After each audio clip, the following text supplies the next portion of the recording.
આદિનારાયણી ભવાની પાર્વતી જ્યારે મહાદેવને પ્રશ્ન પૂછો કે પ્રભુ આ પંચભૂત સૃષ્ટિ જે આપ કહો છો, પંચ તત્વ કહો છો, પણ એ પાંચે પાંચ તત્વની સાધના મનુષ્ય એક સાથે કેવી રીતે કરી?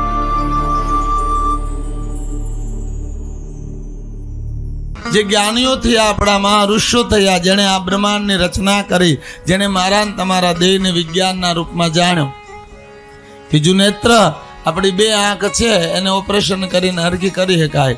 અહીંયા ત્રીજું નેત્ર છે, બધાને ખબર છે, પણ કપાળ શિરે તેમાં કઈ નીકળે નહીં.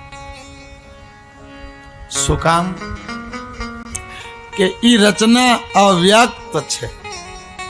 પંચમહાભૂત દ્વારા જે દેહની રચના કરવામાં આવી, એમાં અવ્યક્ત ઉર્જાઓ જે વહે છે એને પાંચ કેન્દ્રો દ્વારા પંચ તત્વ કહેવામાં આવે છે.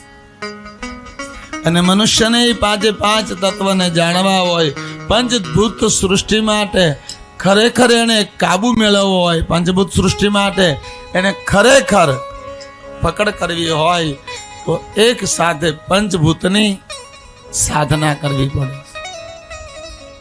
તો પંચભૂતની સાધના કેવી રીતે થાય? આદિનારાયણી ભવાની પાર્વતી જ્યારે મહાદેવને પ્રશ્ન પૂછો કે પ્રભુ આ પંચભૂત સૃષ્ટિ જે આપ કહો છો, પંચ તત્વ કહો છો, પણ એ પાંચે પાંચ તત્વની સાધના મનુષ્ય એક સાથે કેવી રીતે કરી શકે? આ પાંચે પાંચ તત્વ પોતાના દેહમાં જે છે એને વિકસિત કેવી રીતે કરી શકાય? આ પાંચે પાંચ તત્વોને મનુષ્ય જાગૃત કેવી રીતે કરી શકે? કારણ કે આ પાંચે પાંચ તત્વ ઈશ્વરની અનુભૂતિ છે, ઈશ્વરનો માર્ગ છે, પરમાત્માની ઉપલબ્ધિ છે, પરમાત્માનો આવિર્ભાવ છે. અને સાધવા માટે મહાદેવ કહે, હે પાર્વતી, એક જ ઉપાસના છે જેનું નામ છે શિવલિંગની પૂજા, જેમાં ત્રણ દેવતાઓનું આવાહન છે, બે અવ્યક્ત છે, બ્રહ્મા, વિષ્ણુ અને મહેશ. બ્રહ્મા એ રજત છે, વિષ્ણુ ભગવાન એ સત્વ છે, રુદ્ર એ તામસ છે. રુદ્રને અગ્નિ કહેવામાં આવે છે, બ્રહ્માને પૃથ્વી કહેવામાં આવે છે, ભગવાન વિષ્ણુને તેજ કહેવામાં આવે છે. કરતા, હરતા અને ભરતા, પૃથ્વી, જળ અને તેજ. આ ત્રણને સમન્વયથી માનવ શરીર, આ પિંડ વિસ્ફોટ થાય છે. જી હા, પૃથ્વીની અંદર કોઈ બી વાવવામાં આવે તો બે વસ્તુ થઈ, એક બીજ અને પૃથ્વી.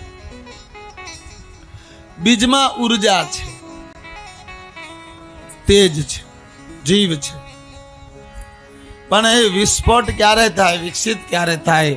બોલે એને પાણી પાવામાં આવે. જળ તત્વનો સમય પૃથ્વી અને તેજને વિકસિત કરે. તેજ વિદ્યમાન છે, બીજ હતું જ.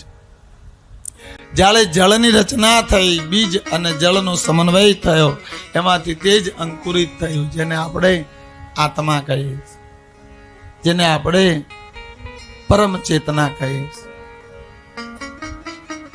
પંચભૂતનો સમન્વય ક્યારે થાય? જ્યારે પ્રાણ ઉર્જા એમાં વિકસિત થાય.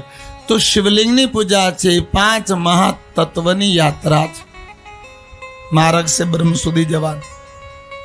ભાઈ પાંચે પાંચ તત્વને જો સિદ્ધ કરવામાં ના આવે, પાંચે પાંચ તત્વની સાધના કરવામાં ના આવે, તો શાયદ એ બ્રહ્મ તત્વ છે એ ક્યારેય મનુષ્ય જાણી શકતો નથી.